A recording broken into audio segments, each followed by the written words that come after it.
On a eu le dernier dimanche, il y a 15 jours, c'était à Ploërmel, on a pu participer à un baptême. C'était vraiment un moment fort avec une jeune fille qui a voulu se suicider à l'âge de 8 ans. Vous imaginez un enfant qui souhaite perdre la vie à 8 ans. Et cette jeune fille a vraiment cheminé et il y a eu un événement avec Maëlys et Valérie quand l'Église les a envoyés aussi pour un rassemblement de jeunes. L'Église a participé et a envoyé, et cette jeune fille était dans ce... Ça va, ma voix, c'est correct? Ouais, ok, super. Et cette jeune fille a participé à ce temps, et ça a été pour elle vraiment un temps de décision et un temps de révélation.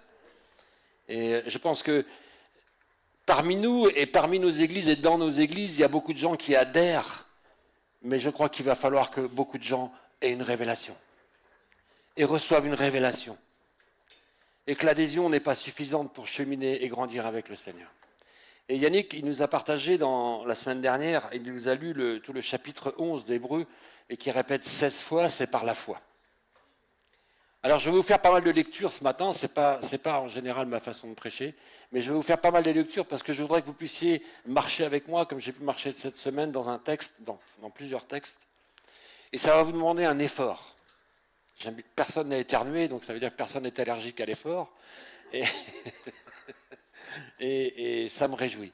Mais je vais vous demander vraiment de pouvoir vous concentrer et de demander au Seigneur de vous aider à rester éveillé. Et si jamais votre voisin commence à fermer les yeux, pas forcément pour prier, mais plutôt pour piquer du nez, alors agissez comme le Saint-Esprit, piquez-le, pincez-le. Voilà le texte en particulier qui nous est dit, je veux bien que tu affiches la fiche, j'aurais voulu vous parler de tellement de choses ce matin, mais je vais être obligé de me limiter. Et c'est par la foi, il nous a dit au chapitre 11 et au verset 7 dans le livre des Hébreux, c'est par la foi que Noé divinement avertit des choses qu'on ne voyait pas encore et saisi d'une crainte respectueuse. Entendez bien ceci, il a été saisi d'une crainte respectueuse. Je ne sais pas ce qui vous amène vers le Seigneur, je ne sais pas quels sont le sujet de vos prières. Une des premières démarches qu'on doit avoir et qu'on doit garder toute notre vie, c'est d'avoir une crainte respectueuse, en s'approchant de Dieu et des choses de Dieu. Alors il a construit une arche pour sauver sa famille. Et au verset 8, il nous est dit, c'est par la foi qu'Abraham, lors de sa vocation, parce qu'il y a une vocation au travers de la foi.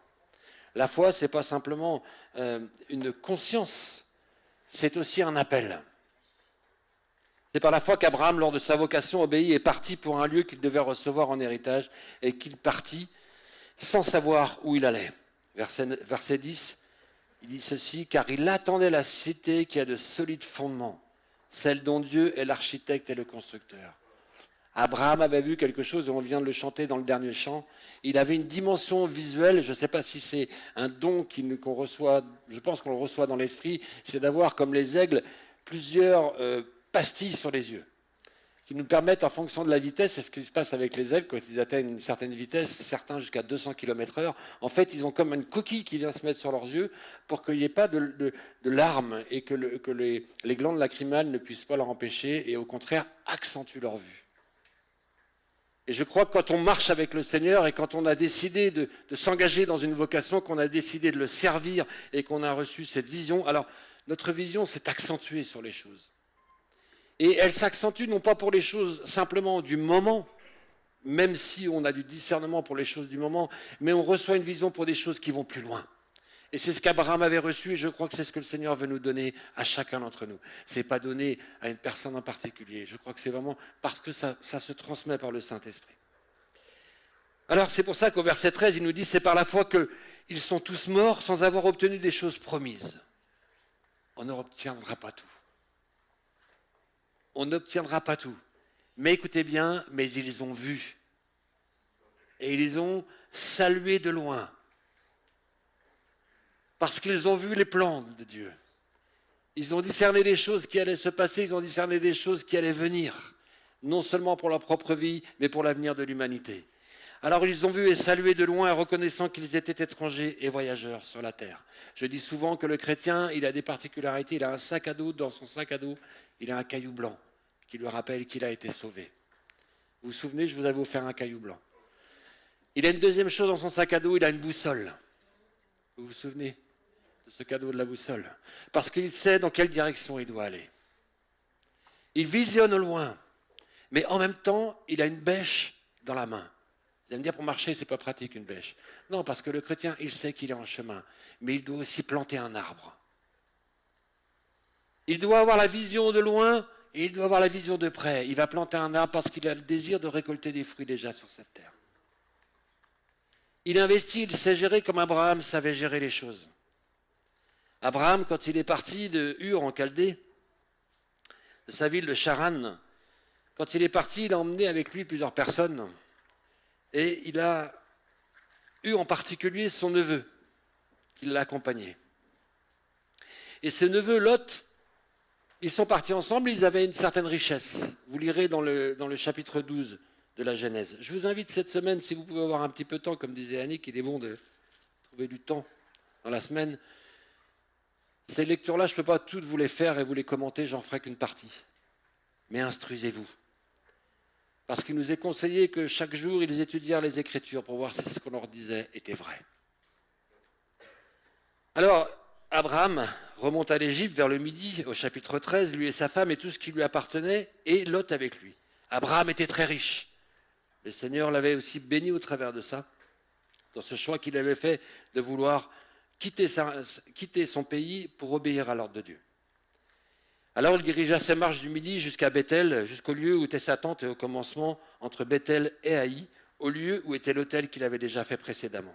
Lot, qui voyageait vers ces 5, avait aussi des brebis, des bœufs et des tentes. Et la contrée était insuffisante pour qu'ils demeurassent ensemble, car leur bien était si considérable qu'ils ne pouvaient demeurer ensemble. C'est triste d'entendre ça. C'est triste d'entendre ça, que des gens finissent par se diviser alors qu'ils sont sous la bénédiction. Ils ont chacun des richesses, Lot et Abraham. Et ils trouvent le moyen, non pas Abraham, mais Lot, d'arriver, vous allez voir. Les Cananéens et les Phérésiens habitaient alors dans le pays. Abraham dit à Lot, parce qu'il avait commencé à avoir des difficultés et des tensions parmi les bergers. C'est quand même malheureux quand on reçoit des bénédictions, qu'on est couvert de richesses et de choses, on trouve le moyen de se rouspéter. Alors il lui dit qu'il n'y ait point, je te prie, de dispute entre moi et toi, entre mes bergers et tes bergers, car nous sommes frères. Vous entendez ça, qu'il n'y ait pas de dispute parmi nous, parce que nous sommes et... Merci, c'est bien, je vois que tout le monde a bien entendu. Qu'il n'y ait pas de dispute. On a des richesses, on a des trésors, et on trouve le moyen de se disputer et de se chagner. Et je vais même vous dire une chose, l'Écriture nous dit que les enfants de la lumière manquent souvent de sagesse plus que ceux du monde pour gérer les richesses. C'est quand même triste d'entendre ça. Alors, tout le pays n'est-il pas devant toi? Et j'admire cette dimension d'Abraham qui est extraordinaire parce qu'il a ce premier H qui se manifeste, le H de l'humilité. Et il lui dit à son neveu, alors qu'il a l'autorité puisque c'est l'ancien, si tu vas à droite, j'irai à gauche. Si tu vas à gauche, j'irai à droite. Il est prêt à céder les choses. Écoutez bien pourquoi. Et on vient de le chanter. Lot leva les yeux. Et il vit toute la plaine du Jourdain qui était entièrement arrosée avant que l'Éternel lui détruise Sodome et Gomorrhe. C'était jusqu'à Tsoar comme un jardin. Je veux bien la diapo. Ah oui, on peut faire. Tu peux faire, chérie. C'était comme un jardin de l'Éternel, comme le pays d'Égypte. C'était un lieu béni, extraordinaire. Il y avait tout ce qu'il fallait. Et Lot, en bon gestionnaire, ne s'est pas trompé puisqu'il s'est dit « Hey, j'en ai déjà plein les fouilles, mais je vais pouvoir encore plus profiter en allant dans cet endroit-là. » C'est un sacré investisseur. Hein. Sauf qu'il n'a pas respecté son oncle. C'était lui qui aurait dû proposer à son oncle. Et lui dire « Abraham, décide pour moi. » Et ce qu'il y a, c'est que Lot a levé les yeux. Et c'était comme un jardin d'Éden. Alors, il y avait une part de séduction, et je fais une petite parenthèse, parce qu'aujourd'hui, avec nos yeux, nous avons une capacité de séduction extraordinaire. Tout est fait pour nous séduire au travers de la vue. Tout est fait pour nous attirer. Vous avez vu quand vous commencez à regarder un truc sur votre téléphone, comment on est... Hier, je me suis retrouvé absorbé. Je me suis dit, mais le téléphone est en train de m'avaler. Sérieux, j'avais l'impression, j'ai eu comme une vision qu'il y avait un câble qui s'était mis entre mon cerveau et le téléphone et que j'arrivais plus à le défaire, le câble. Je ne sais pas si je dois être le seul à vivre ça, hein, mais c'est quelque chose. Hein, et au travers du regard, comment on est attiré, comment on est enchaîné, j'allais dire. Et là, dans ce regard que Lot porte, c'était comme un jardin. Il n'avait pas fait un mauvais choix, parce que c'était un bon investissement. J'ai demandé pardon au Seigneur parce qu'il y a quelque temps, j'ai fait un mauvais choix. J'ai fait un mauvais choix parce que j'avais pris un engagement avec lui pour la gestion de mon temps. Et je me suis laissé tenter. Je me suis laissé tenter pour des choses matérielles. Je suis travailleur indépendant, je travaille avec une agence commerciale et j'avais fait le choix de supprimer une partie de mon activité pour être plus libre pour le service. Et on m'a proposé une nouvelle possibilité pour gagner plus d'argent et je me suis dit, alors que j'avais reçu de la part du Seigneur, que je devais diviser mon temps. Et je me suis laissé tenter. Et je suis en train de passer une année extrêmement difficile. Parce que ça me bouffe mon temps. Et ça me rapporte beaucoup moins que ce que je pensais. Et j'ai fait un mauvais choix parce que mon regard s'est porté sur des choses matérielles. Et j'ai oublié de lever les yeux. Et de me rappeler la promesse que le Seigneur m'avait faite, qui me donnerait suffisamment pour que je répartisse mon temps entre mon travail, ma famille et mon service pour lui. Alors je me suis humilié devant lui. Et je prie qu'il me débarrasse de ça, rapidement. Parce que c'était comme un jardin d'Éden. Ça semblait être comme un jardin d'Éden. Alors Lot, puisqu'il avait pris l'investissement, il a fait comme moi, il s'est approché, il s'est engagé. Et il a choisi pour lui toute la plaine du Jourdain, il s'avança vers l'Orient, et ainsi ils se séparèrent les uns des autres. Je vais vous donner une information, ne participez pas jamais aux séparations. Que ça soit dans vos familles, que ça soit dans votre église. Ne soyez pas un outil de séparation. Ne soyez pas de ceux qui séparent, mais soyez de ceux qui réunissent, de ceux qui apportent la guérison, de ceux qui rapportent l'unité. Alors, il dressa sa tente jusqu'à Sodome. Et les gens de Sodome étaient méchants et de grands pécheurs contre l'Éternel. Vous pensez que Lot ne le savait pas? Oh, il le savait. Et Abraham le savait très bien. Vous lirez la suite. Je ne peux pas tout vous lire. Alors, une fois que Lot avait vécu près de 25 ans dans les plaines, à côté de cet Éden, l'Éternel apparut à Abraham au chapitre 18, et l'Éternel arriva et il dit, voici 3 hommes étaient debout près de lui. Quand il les vit, il courut au-devant d'eux, devant l'entrée de sa tente, et se prosterna en terre. La vue d'Abraham est juste. Il a bien repéré qu'il avait affaire à des gens différents. Ils sont 3, rappelez-vous de ça. Alors, Seigneur, si j'ai trouvé grâce à tes yeux, ne passe point, je te prie loin de ton serviteur. Permets qu'on apporte un peu d'eau pour vous laver les pieds et reposez-vous sous cet arbre. J'irai prendre un morceau de pain pour fortifier votre cœur, après quoi vous continuez votre route. Quelle qualité d'accueil dans cette mentalité du Moyen-Orient. C'est quelque chose de précieux. Sachez accueillir ceux qui viennent chez vous. Sachez recevoir. Il nous est même dit dans l'Écriture que certains ont reçu des anges sans le savoir, dans l'esprit d'accueil. Alors les anges lui disent, fais comme tu l'as dit. Alors ils se tinrent à ses côtés, verset 8, et ils mangèrent. Ils lui parlèrent de Sarah avec la souffrance qu'Abraham avait depuis des années parce qu'il souhaitait une descendance qui ne venait pas. Le Seigneur le bénissait dans tous les domaines de sa vie, mais là, il y avait un blocage. Abraham a persévéré. Persévérez malgré vos blocages. Persévérez malgré vos blocages. Restez dans votre vocation. Alors, une fois qu'ils aient mangé ensemble, ils se levèrent pour partir et regardèrent du côté de Sodome. Abraham alla avec eux pour les accompagner. Abraham regardait Sodome et il voyait son neveu.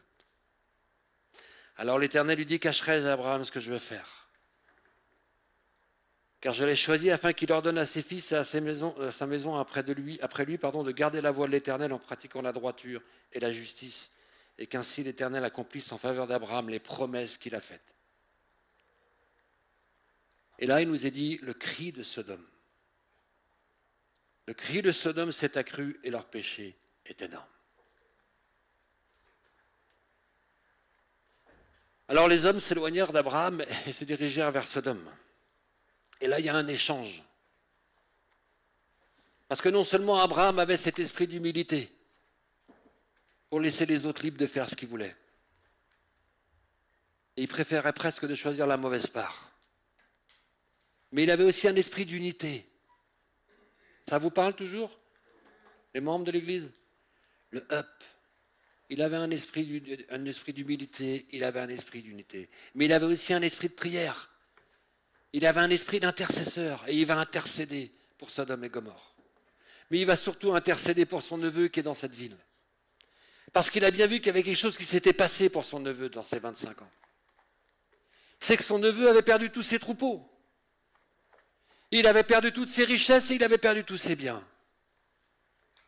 Vous lirez l'histoire de Lot. Et Lot, en fait, il était dans la ville. Il n'était plus à l'extérieur. Il était rentré parmi les gens de Sodome et Gomorrhe. Dis-moi qui tu fréquentes et je te dirai qui tu es. Fais attention à tes fréquentations. Parce que parfois, ce que tu fréquentes, ce que tu regardes, ce que tu touches, va être plus puissant que toi pour t'entraîner. Cette attirance et cette séduction, elle est tellement puissante. Et elle va devenir tellement plus puissante qu'elle pourra séduire même les élus.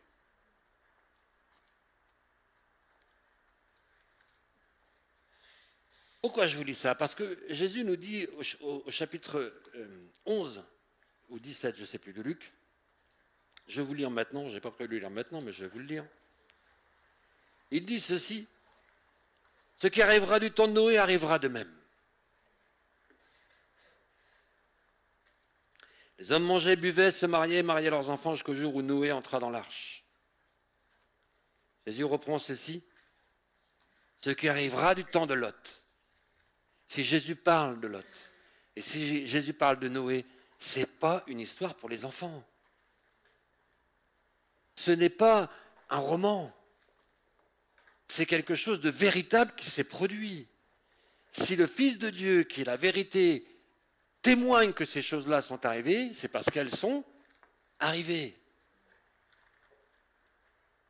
Ce qui arriva du temps de Lot arrivera pareillement. Les hommes mangeaient, buvaient, achetaient. Mais le jour où Lot sortit de Sodome, et c'est là où nous allons. Alors les anges, chapitre 19 de Genèse, je reviens, arrivèrent à Sodome le soir, et Lot était assis à la porte de Sodome. Vous savez ce que ça veut dire quand on lit ça? Ça veut dire qu'il était devenu un des notables de la ville. Dans cette culture-là, quand vous étiez à la porte, vous gériez l'entrée et les sorties de la ville. Vous étiez devenu quelqu'un dans la ville. Il avait tout perdu, mais il était devenu quelqu'un dans un monde que Dieu allait condamner.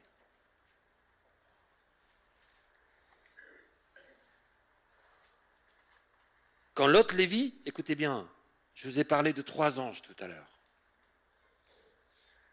Là, il n'y en a plus que 2.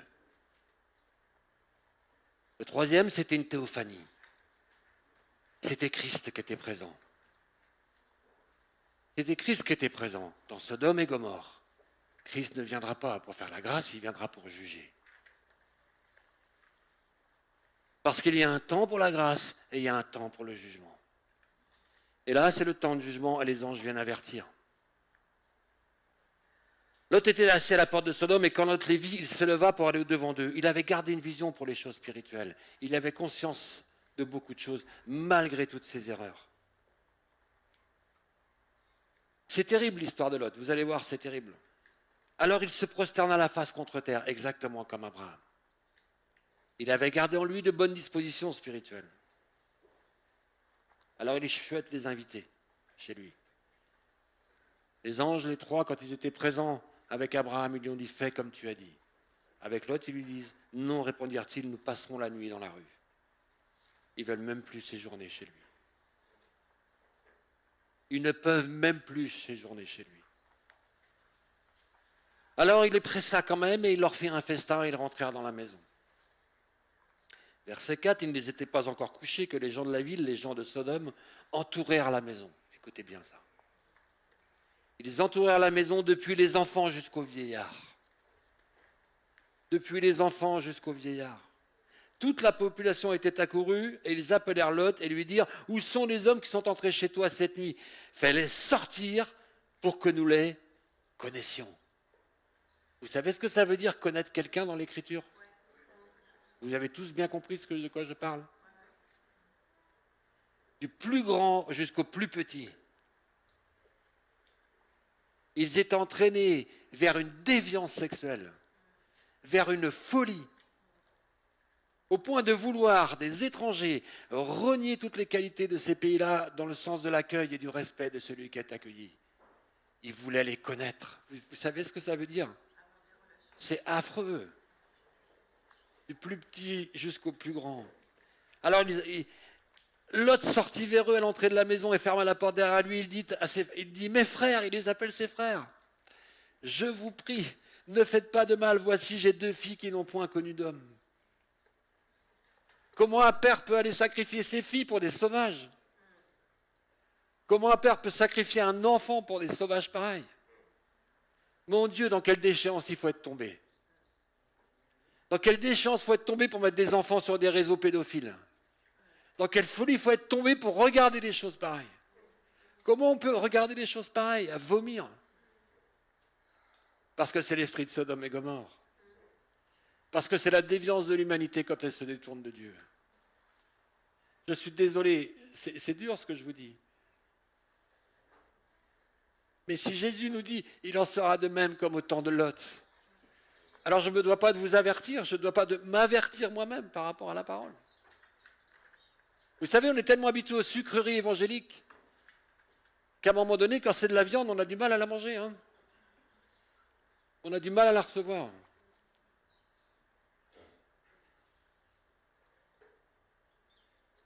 Ne faites pas le mal.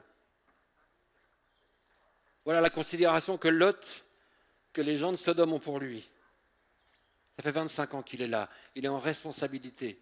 Il est comme dans une autorité dans cette ville. Mais à un moment donné, ceux à qui vous avez nourri et qui ont cet esprit-là, ils vont vous mordre la main.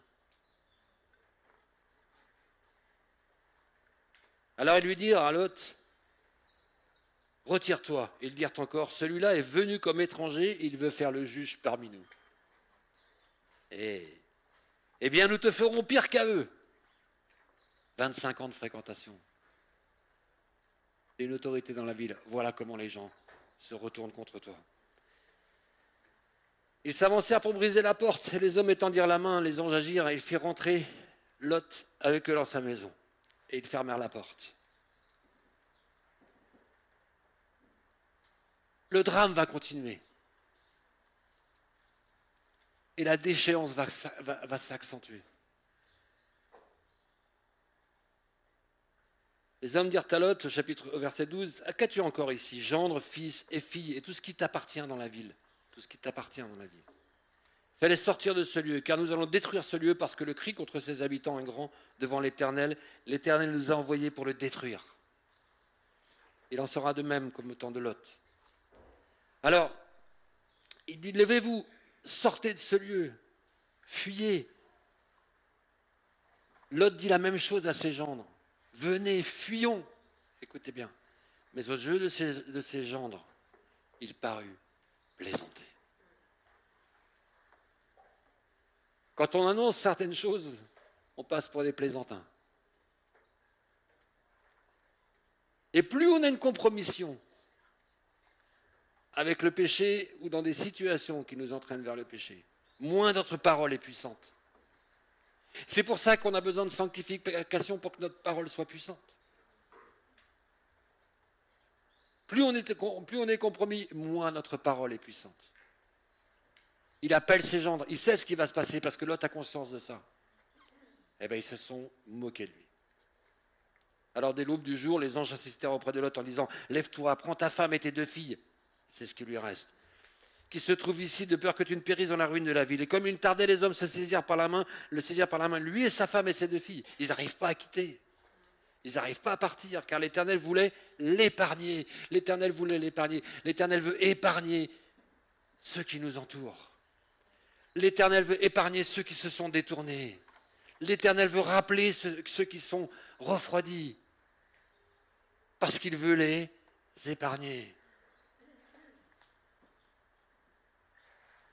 Alors après les avoir fait sortir, l'un d'eux dit, sauve-toi pour ta vie, ne regarde pas derrière toi et ne t'arrête pas dans toute la plaine, sauve-toi vers la montagne, de peur que tu ne périsses. Que j'aimerais pas vivre ça. Que j'aimerais pas me retrouver dans cette trouille et dans ce, comment dire ça, dans cette course de survie.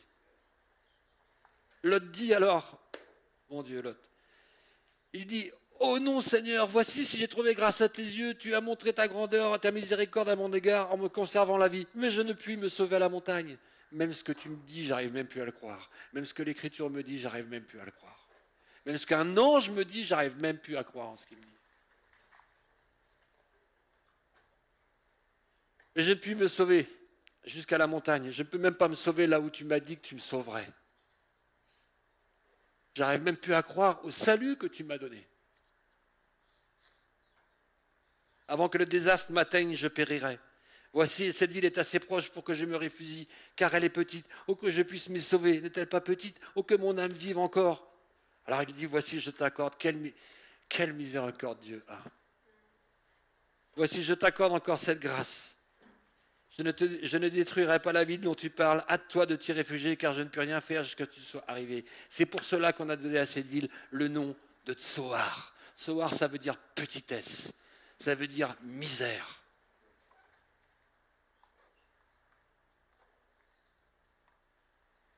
Ce n'est pas le regard d'Abraham sur une espérance d'une autre cité.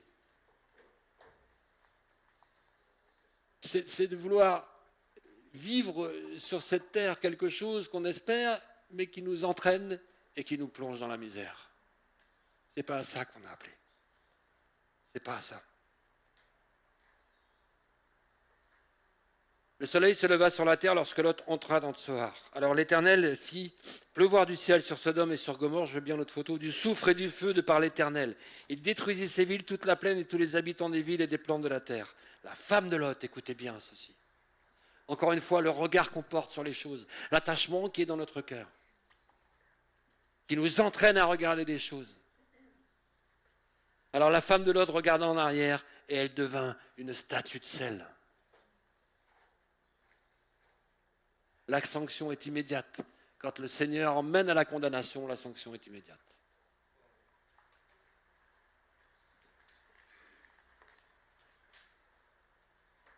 Lorsque Dieu détruisit les villes de la plaine, il se souvint d'Abraham.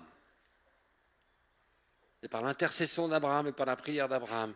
Et il fit échapper Lot du milieu du désastre par lequel il bouleversa les villes où Lot avait établi sa demeure.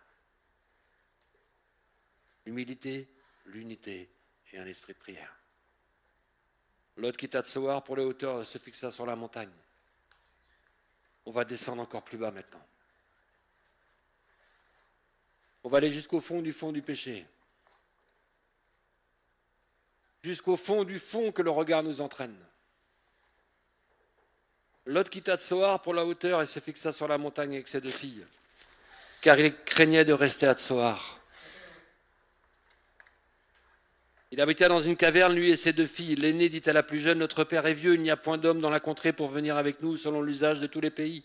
Viens, faisons boire du vin à notre père et couchons avec lui, afin que nous conservions la race de notre père. La mentalité de Sodome et Gomorrhe. Ces filles étaient complètement dégénérées, prises dans quelque chose qui était à l'opposé de la grâce et de la bénédiction. Alors, l'affreux se passa. Il a fallu s'enivrer pour en arriver là. Écoutez bien ceci, au verset 37. L'aînée enfanta un fils qu'elle appela du nom de Moab. C'est le père des Moabites, jusqu'à ce jour. La plus jeune enfanta aussi un fils qu'elle appela du nom de Ben-Ami. C'est le père des Ammonites, jusqu'à ce jour. Le dictionnaire biblique nous raconte, et l'histoire nous raconte que ces deux peuples-là, les Moabites et les Ammonites, sont devenus, écoutez bien, les ennemis juré d'Israël. Je crois qu'il y a encore le même esprit qui habite ces hommes aujourd'hui. Il y a encore des Ammonites et des Moabites qui cherchent à combattre contre Israël.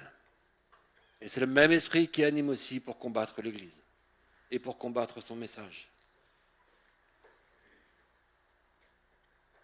Les Ammonites et les Moabites, pendant que Israël apprenait dans la descendance d'Abraham la loi de Moïse, à respecter l'humanité, à respecter la vie, les Moabites et les Ammonites célébraient un culte à Moloch en sacrifiant leurs propres enfants.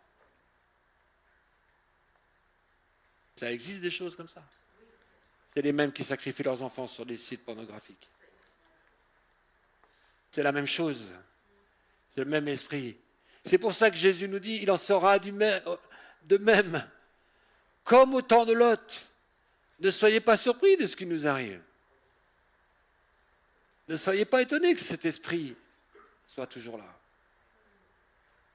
Et qu'il va être de plus en plus là. Et que nous aurons besoin de plus en plus de la puissance de l'autorité du Seigneur. Et qu'on doit être des gens de plus en plus sérieux dans notre engagement. On ne doit pas vivre une adhésion, mais s'il y a une conversion dans nos vies, alors on doit rentrer dans notre vocation. Parce qu'à un moment donné, l'heure de vérité va sonner. Et si ces choses n'étaient pas vraies, alors Jésus ne nous aurait pas dit ceci. Il ne nous aurait pas dit ceci. En ce jour que celui qui sera sur le toit et qui aura ses effets dans la maison. Chapitre 17 de Luc, c'est Jésus qui parle. Que celui qui sera dans les champs ne retourne pas non plus en arrière. Il va falloir bien peser l'attachement qu'on a aux choses de ce monde.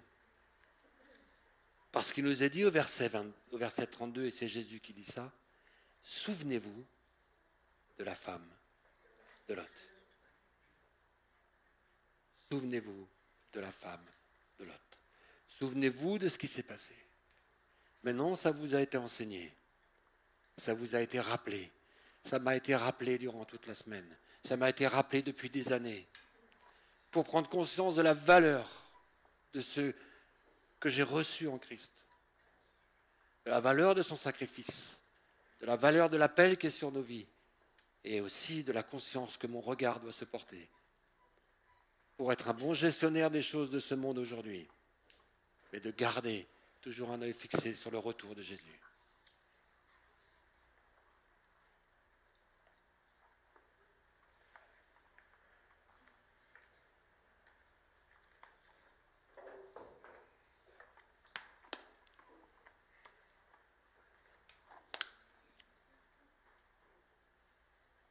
Cette semaine, on a pu aller avec Valérie inviter notre vieux pasteur, 89 ans, qui a été mon père spirituel, dont on s'est séparés il y a 11 ans, et on a été accueillis parmi vous il y a 11 ans. Il y a eu une séduction, malgré toute sa sagesse et son courage, il y avait eu une séduction à l'époque. Et on a pu venir se réfugier sur la montagne ici. Merci pour votre accueil et merci pour tout ce que le Seigneur a pu faire parmi nous, en nous. Et j'étais heureux de le retrouver. Parce que c'est un homme qui a eu bien des défauts et qui a fait bien des erreurs. Mais c'est mon père dans la foi. Et c'est un homme qui est resté fidèle et qui garde la foi. Qui est maladroit. Je crois bien qu'il l'est un peu moins que moi. Mais j'ai eu de la joie de l'honorer. Parce qu'il m'a enseigné des choses de valeur. Il m'avait enseigné l'humilité. Et il m'a rappelé une chose. Il m'a dit, il y a 3 lettres qu'il faut retenir, c'est O, A et S. Alors ça fait l'OAS, c'était une armée pour les anciens qui connaissent en Algérie, mais gardez ces mots-là. O, c'est ce qui va entraîner l'homme dans un mauvais choix et dans un mauvais regard, ça va être l'orgueil. À l'opposé de l'humilité. A, c'est l'argent. C'est la richesse qui a séparé Abraham et Lot. C'est ce qui a entraîné la chute. C'est l'orgueil. Lot était sûr d'y arriver tout seul. C'est les richesses qui ont entraîné une partie de sa chute. Et le S, d'OAS, c'est la sexualité. C'est tout ce qui a la sexualité. C'est tout ce qui a rapport avec la sexualité. C'est étonnant qu'il m'ait rappelé ça vendredi alors que je méditais sur toutes ces choses-là. Vous savez, on a tendance à vouloir aussi, et c'était un peu ma tendance, de juger durement Lot. Dans notre autorité parfois qu'on a ou qu'on s'attribue, je l'ai jugé durement. Vous allez me dire, il y a de quoi. Alors Pierre m'a corrigé.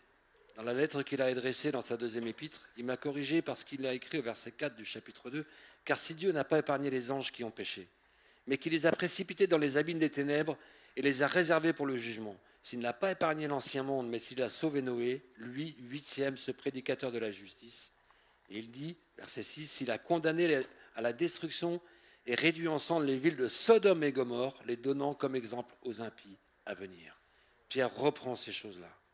Et il a délivré, écoutez bien verset 7, mais il a délivré le juste Lot.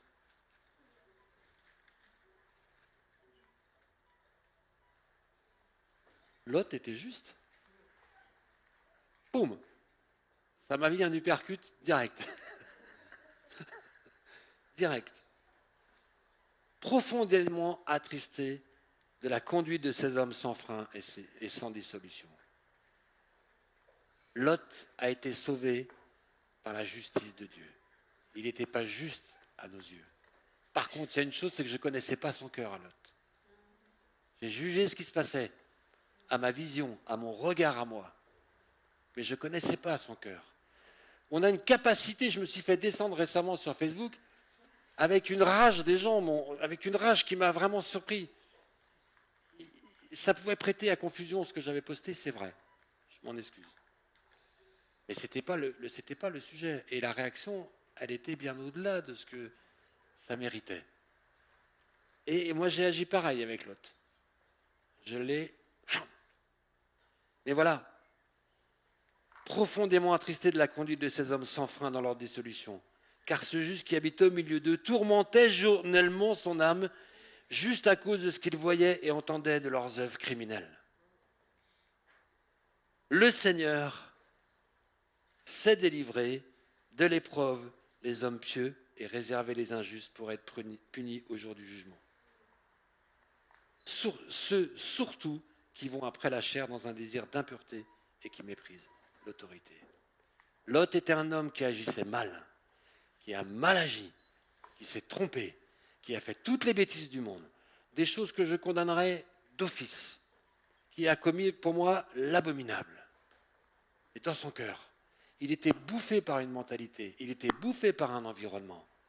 Il avait fait des mauvais choix, il a tout fait mal, sauf que c'était un homme qui avait quand même la conscience de Dieu. Alors avant de juger, avant de lancer la pierre, avant de lapider votre frère, avant de trouver la paille qui est dans son œil, prenons la mesure de la miséricorde de Dieu, qui a voulu arracher Lot de cette situation en connaissance de cause qu'il allait commettre l'irréparable avec ses filles. Qui d'entre nous l'aurait sauvé? Je vous garantis pas moi. Moi, je l'aurais laissé dans Sodome. Je ne lui aurais pas fait de cadeau. Vous voyez comment on peut être, hein? Je vais conclure avec 2 passages. Chapitre 3, quand Paul écrit à Timothée, il lui dit « Sache que dans les derniers temps, il y aura des temps difficiles. Car les hommes seront égoïstes, amis de l'argent, fanfarons. » Ça ne vous rappelle pas quelqu'un a mis de l'argent? Hautain. C'est la même lettre qui commence hautain et humble. C'est un H aussi. Blasphémateurs. Rebelles à leurs parents. Ingrats. Irreligieux. Insensibles. Comment on peut regarder des choses sur les écrans? Mon Dieu, comment on peut regarder ça sans être sensible? Déloyaux, calomniateurs, intempérants, cruels, ennemis des gens de bien. Traîtres, emportés, enflés d'orgueil, aimant le plaisir plus que Dieu. Écoutez bien ça. Ayant l'apparence de la piété. Et alors, ils ont adhéré. Il y a plein de gens qui adhèrent. Mais quand il y a un événement et qu'ils peuvent vous lapider, alors leur cœur se révèle. Et l'apparence de la piété, mais reniant ce qui en fait la force. Éloigne-toi de ces hommes-là. Il en est parmi eux qui s'introduisent dans les maisons et qui captivent des femmes d'un esprit faible et borné, chargés de péchés, agités de passions de toute espèce, apprenant toujours, ne pouvant jamais arriver à la connaissance de la vérité. De même que Janès et Jambres s'opposèrent à Moïse, de même ces hommes s'opposent à la vérité, étant corrompus d'entendement et réprouvés en ce qui concerne la foi. Mais ils ne feront pas de plus grands progrès, car leur folie sera manifestée pour tous, comme le fut celle de ces hommes.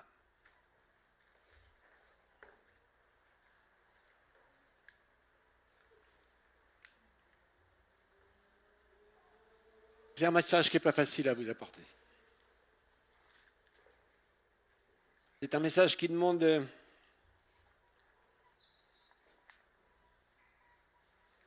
une remise en cause de sa propre vie, croyez-moi.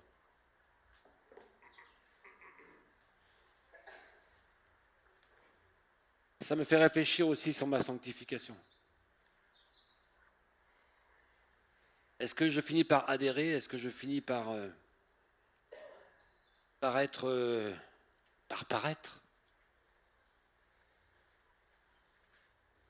Et je crois qu'on peut aussi nous avertir nous-mêmes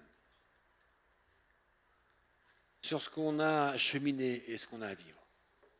Dans ce monde, dans cette société qu'est la nôtre, et moi je me réjouis d'être dans cette société. Ça vous étonne, hein? Est-ce que vous êtes heureux de vivre dans cette génération? Moi, je suis très heureux d'être dans cette situation et dans cette génération. Parce que c'est le temps que Dieu a prévu pour moi et pour vous d'être les vivants et les témoins dans cette génération. Je répète, c'est vous qui avez été choisis pour être les témoins, les hommes et les femmes de cette génération, pour être les témoins de cette génération. Et je veux me refuser à me dire, comme Yannick nous l'a dit, de vivre sur une île déserte, parce que j'en ai envie des fois aussi. Mais je veux me refuser parce que j'ai une vocation à assumer.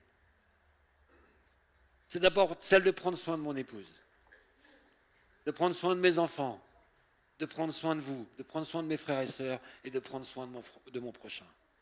Dieu n'avait pas d'autre génération que la nôtre, n'avait pas d'autre personne pour être dans cette génération que nous. Allô? Il n'en avait pas d'autre. C'est vous qui avez été choisis pour cette génération-là parce que vous avez la capacité d'être dans cette génération-là, de la vivre et de l'assumer et d'en être des témoins dans cette génération. Ça me fait du bien quand je me dis ça. Parce que je suis toujours à me dire, voilà, là, c'est affreux, il y a ci, il y a ça. C'est vrai, c'est vrai. Mais nous sommes les témoins. Vous pensez que les chrétiens, après que Jésus soit ressuscité, qu'ils soient montés au ciel, ceux qui ont marché avec Jésus, vous savez comment ils finissaient? Ceux qui nous ont précédés dans la foi pour que nous puissions avoir la parole, que nous puissions être enseignés, que nous puissions être des hommes et des femmes qui ayons un autre regard sur les choses de ce monde au travers de l'Écriture. Ils ont fini où, ces premiers chrétiens? Ils ont fini dans les cirques bouffés par les lions. Ils servaient de flammes pour Néron dans ses jardins. Ils ont été sciés, torturés, crucifiés, lapidés. Hé, réveille! Réveille, réveille. Allez, je conclue, hein, parce que je pourrais vous en parler après aussi de Noé et tout ça. Mais bon, peut-être une autre fois.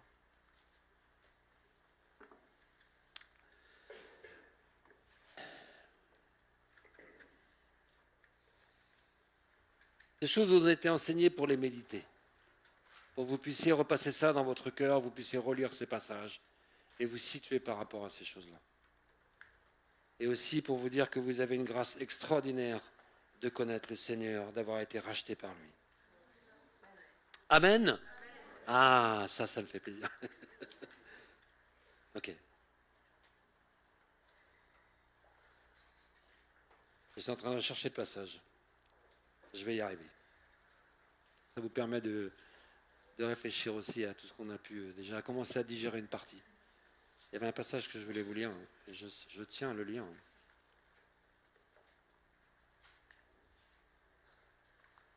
Bon, je ne le retrouve pas, c'est pas grave, Matthieu 4, 8, je vais lire.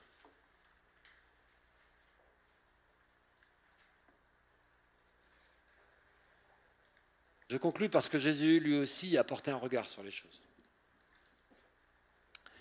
Et l'ennemi sait parfaitement savoir nous entraîner à regarder des choses.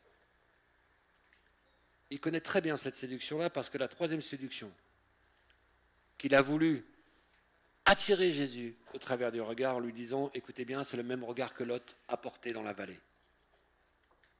Le diable transportant encore sur une montagne très élevée, le transportant encore sur une montagne très élevée et lui montra tous les royaumes du monde. Il lui montra tous les royaumes du monde et leur gloire. Et il lui dit, je te donnerai toutes ces choses si tu te prosternes et tu m'adores. C'est quelque chose, alors regarde. C'est quelque chose, cette séduction. Ça veut dire que si on commence à rentrer dedans, on plie les genoux pour adorer ces choses-là. Inconsciemment, on plie les genoux pour adorer et on plie les genoux pour adorer le Seigneur. Et il lui dit, tu adoreras le Seigneur. Tu adoreras le Seigneur ton Dieu et tu le serviras lui seul. Vous entendez ce qu'il nous est dit ce matin? Tu adoreras le Seigneur ton Dieu et tu adoreras le Seigneur ton Dieu et lui seul. Souvenez-vous de la femme de Lot. Celui qui cherchera sa vie, qui cherchera à sauver sa vie, la perdra, et celui qui la perdra, la retrouvera. Je termine, parce qu'au chapitre 18, il nous est dit ceci, et c'est un avertissement que j'ai reçu il y a des années, et que je veux garder en mon cœur, et toujours repasser dans mon cœur. Il nous est dit ceci. Je vous le dis, il fera proprement justice, mais, quand le Fils de l'homme viendra, quand il reviendra sur la terre, il nous est dit, trouvera-t-il la foi sur terre? C'est l'épreuve de nos vies. C'est l'épreuve de nos vies de garder la foi jusqu'au bout et de s'encourager les uns les autres à garder la foi jusqu'au bout. De diriger nos regards non vers ces choses de la terre, mais de commencer à regarder vers une espérance vivante, vers une espérance éternelle. Et quand j'étais avec mon vieux pasteur avant-hier, vendredi, il a gardé cette vision et de l'espérance. C'est la deuxième fois qu'il est veuf dans sa vie. C'est la deuxième fois qu'il est veuf dans sa vie. Il avait adopté 12 enfants avec sa première femme. Il a perdu sa femme quand il avait adopté 12 enfants. Il a gardé la foi. Il s'est remarié avec une femme qui avait 6 enfants, qui était veuve aussi. Vous imaginez? Et ils les ont tous élevés. Et ils ne se sont jamais plaints et ils ne s'en sont jamais vantés. Et ils n'ont jamais manqué de rien. Amen.